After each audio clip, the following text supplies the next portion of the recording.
বা C major 7 ধরতে গেলে শুধু নর্মাল সি মেজরটা যেটা ধরেছ সেটার এই আঙুলটাকে তুলে দেবে, তুলে দিয়ে এটা তুলে দিলেই হয়ে যাবে সি মেজর 7।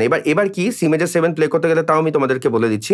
যদি ফার্স্ট ফিঙ্গারটাকে দিয়ে বাজাও তোমরা, যদি এইভাবে ধরতে চাও তাহলে ফার্স্ট ফিঙ্গারটা রাখবো কোথায়, আমরা সেকেন্ড ফ্রেটের ফোর্থ স্ট্রিং, সেকেন্ড ফ্রেটের ফোর্থ স্ট্রিংয়ে রাখবো, অ্যান্ড সেকেন্ড ফিঙ্গারটা রাখবো থার্ড ফ্রেটের ফিফথ স্ট্রিং। এটা হয়ে গেল তোমাদের সি মেজর 7।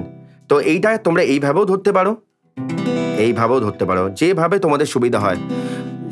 গান বাজনাতে কোনো না হার্ড অ্যান্ড ফার্স্ট রুল হয় না, তোমরা যেটা তোমাদের কমফোর্টেবল মনে হবে, আমি টেকনিক শিখিয়ে দিচ্ছি, কোনটা ঠিক সেটা তোমাদেরকে শিখিয়ে দিচ্ছি, যেভাবে তোমাদের সুবিধা হয় সেভাবে তোমরা প্লে করো। তো এটা হয়ে গেল সি মেজর 7। সো চলো এই কর্ডটাও তোমাদেরকে দেখিয়ে দিলাম, মন দিয়ে প্র্যাকটিস করো। কেমন লাগছে দাদার ভিডিও অবশ্যই জানিও, আর ভালো লাগলে অবশ্যই সাবস্ক্রাইব করে বেল আইকন প্রেস করে দিও, আর অবশ্যই নিজের মানুষদের সাথে শেয়ার করো।